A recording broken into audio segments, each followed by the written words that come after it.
Para po sa mga interesado at nagtatanong kung gaano pa kalaki yung hinahanap ng Canada ng mga worker outside Canada o kung mayroon pa bang tsansa yung mga kababayan natin na naghahanap ng trabaho na papunta dito sa Canada at naghahanap ng opportunity sa mga susunod na panahon, at yung mga tao na nagdududa kung humahanap pa ba talaga ang Canada ng mga workers outside Canada, yung tatlong tanong na yun ay sasagutin natin ngayon na po. Na inihatid sa atin syempre ng CanadaVisa.com, Canada's Immigration Levels Plan 2024 up to 2026, last updated November 2nd, 2023. So titignan natin ngayon kung ano ang plano ng Canada para sa inyo na mga nag-a-apply papunta dito nga at nangangarap na manirahan dito sa mga susunod na panahon.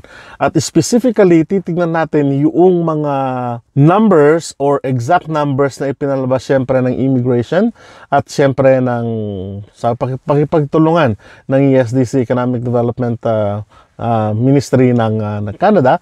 At titignan natin kung ano yung mga specific na program or stream para na sa ganon, nandito ba ako, wala ba ako dito. Para ma-align nyo rin yung inyong mga sarili sa mga susunod na panahon kung may chance ba kayo o malaki ba yung chance ninyo na makarating dito sa Canada using that stream. Under its Immigration Levels Plan, Canada is now looking to welcome 500,000 new immigrants annually in the coming years, which are the highest levels in the history. Canada's immigration goals are to strengthen the economy, reunite families, and help refugees. This comprehensive Canada Visa page outlines everything that you need to know about Canada immigration plans. Each year, the Federal Government of Immigration, Refugees and Citizenship Canada, or IRCC, releases a new immigration levels plan, which it uses to guide its operations. In 2023, IRCC plans to welcome more than 465,000 immigrants to Canada. In 2024, Canada's immigrant or newcomer target is 485 new permanent residents or PRs. In both 2025 and 2026, Canada will aim to welcome an additional 500,000 immigrants in each year. The following table summaries Canada's immigration targets between 2024-2026 by immigration class. Okay, mahalaga na malaman natin, nakakatuwang isipin ito sapagkat from the small na nakita natin, kung mapatatandaan nyo po, nung mga nakararang vlog natin, sinabi natin doon na ayon sa ESDC, parang lumalaki yung invitation pero lumiliit naman yung population ng iba't ibang probinsya kasi nagkakaroon ng tinatawag nating intermigration. And another factor is that malaki yung target sana na immigration pero lumiliit naman yung numbers of na trabaho, ibig sabihin. Pero hindi nangangahulugan dyan na magbabago yung plan nila na targetin yung more than 485,000 naman na makararaan ng mga invitation dahil po makikita natin mamaya kung ano-ano yung mga factor at dahilan kung bakit sinabi nila na kailangan nila magdagdag despite na lumiliit yung number ng trabaho. In the future kasi may mangyayari.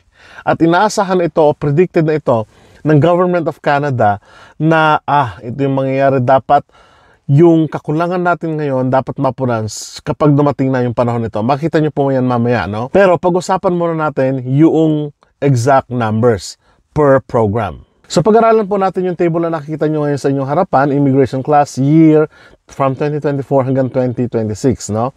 Pero babasahin ko na lamang yung hundreds but into thousands po ito. Sa economic, 2024, 281,000, 2025, 301,000, 2026, 301,000. Sa family po, ang kailangan nila ay 118 consecutively hanggang 2026. Sa refugee naman po, 76,000, 72,000, 72,000 plus hanggang 2026 po yan. Then humanitarian, 13,000, 8,000, and then 8,000. Sa total naman po ay 485,000, 500, and 500,000. Yan po ang maging total from 2024, 2025, 2026.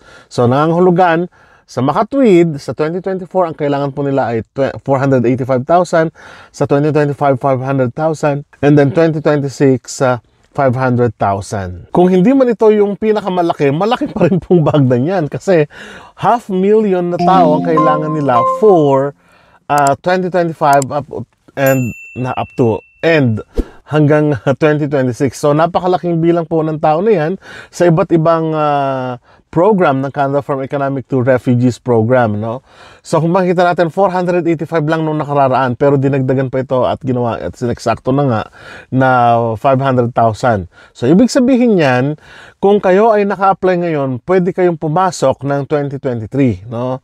So may cut-off pa rin po 'yon. Pero kung matatandaan ninyo, doon sa binanggit natin kanina, malaki pa rin po yung porsyento o bahagdan na tinatanggap ngayong 2023 na abot ng 465,000 na tao, no? Pero pagdating po ng 2024 hanggang 2026, almost, sabihin na natin na 500,000 na. So, ibig sabihin, mas pinag-iigipan ng Government of Canada na mag-invite ng mas maraming tao. Huwag nyo na pong pakikinggan yung mga tao na sasabi, oh, pupunta na naman kayo dito. Pagdating dito, wala na naman trabaho yung mga tao dito. In the other sense, pwedeng magkatotoo yun na mag-invite pero walang trabaho. Pero most probably, marami pong trabaho. Kung pupunta po kayo doon sa job posting sites ng Canada, provincial websites, private job posting sites like Indeed, Monsters.com, and so on, Jobalico, and so on, Canada-based na mga trabaho, makikita po ninyo doon na marami talagang job postings na hindi napupunan ng mga employer kasi wala nga gustong magtrabaho. Kaya yung mga tao na nagsasabi na, oh, nandito na naman kayo, o pupunta na naman kayo dito, pamparami lang kayo. Marami lang kayo dito. Sasabihin na gano'n, huwag po kayong mabahala doon dahil ang pinakamahalaga sa lahat, yung mapunta kayo dito sa Canada at mapunan yung mga kakulangan sa trabaho ng mga employer. So ito na po yung exact number ng Canada's Immigration Levels Plan, pero total na lang po ang babanggitin natin from 2024 to 2026. Kung titignan natin sa total po ng economic ay nasa 281, 301, 301. So, depende po yan sa tinatawag nating program. Sa family naman po, meron po tayong category dito na spouse and partners and children, parents and grandparents. So, sa ang total po, 2024, ang invitation po na ibibigay, 114, 118, 118. Hanggang 2026 po yan. So sa refugees and protected persons naman po, ang sabi dito, protected persons, Canada Independence Abroad, resettled refugees, private sponsored, blended visa, and then protected persons. Sa humanitarian, ang total po ay 13,750, 8,000, 8,000 hanggang 2026 po. Sa Francophone naman and permanent resident immigration outside of Quebec, makikita po nyo po dito na mayroon po tayong 26,000, 31,000, 36,000 hanggang 2026 consecutively. So kung makikita po ninyo, naka-florate po ito sa iba't ibang programa ng gobyerno ng Canada para na sa ganon ay ma-cater lahat ng pangailangan, including refugee claimants po ay isinama nila. Siyempre, ang sabi natin ang Canada ay multicultural at pinoprotektahan ang demokrasya at ang kapayapaan, kaya meron po tayong mga Ukrainian at mga Syrian na mga refugees at iba't ibang refugees pa like sa mga Southeast Asian nations o kaya naman sa ibang nasyon na gustong mag-file na kanilang refugee ng claimant dito sa Canada ay ini-invite naman po yan ng Government of Canada. So ganun po kaluwang yung arm ng Canada, no, pagdating sa mga refugee. Pero kung makikita ninyo, pinakamalaking bahagi pa rin po ng invitation ng Canada sa kasalukuyan ay yung sa economic. So family, and of course, doon sa mga provincial nomination, express entry, pilot programs, and so on and so forth. Lahat po yan ay parte ng tinatawag nating economic stream program ng Canada para makapag-invite po ng mas maraming people, workers around the world. Kasama na po tayong mga Filipino dyan. So why Canada needs immigrants? Canada welcomes high level of immigrations to keep its economy strong. Canada has one of the world's oldest population and also one of the world's lowest birth rates. This creates economic and fiscal pressures. Canada has a low rate of natural population growth, which results in low rates of labor force and economic growth. Low economic growth makes it difficult for Canada to raise the taxes and to support social spending on services such as education, healthcare, and other important areas that provides high living standards in the economy. As a result, Canada has been increasing its immigration results since the late 1980s to increase its rate of population, labor force, and economic growth. Canada now depends on immigration for the majority of population and labor force growth, and the larger share its economic growth. Consider that Canada will have 9 million baby boomers reach the retirement age of 65 by 2030. This means that Canada will have fewer workers at a time when its social spending on health care will rise. To alleviate this challenge, Canada has been proactive in gradually raising its immigration targets for over 30 years now.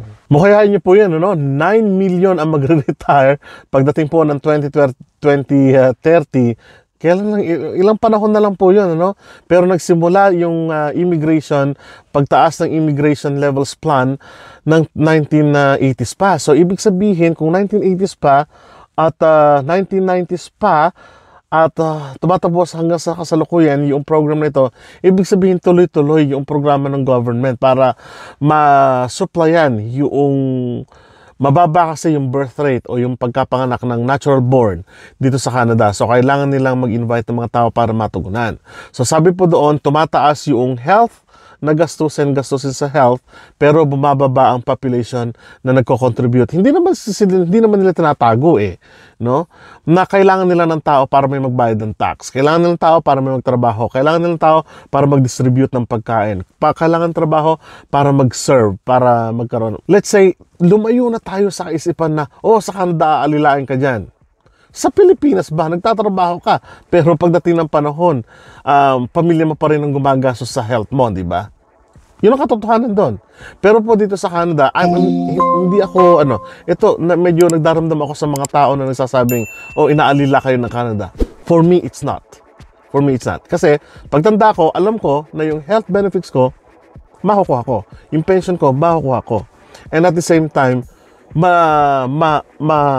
maluwang ang kaisipan ng aking mga mahal sa buhay na nasa mabuti akong kalagayan kasi may gamot na ituturok sa akin, may hospital, may free hospital na nandyan na magsaserve sa akin, may mga nurses na magsaserve sa aking health, and so on and so forth.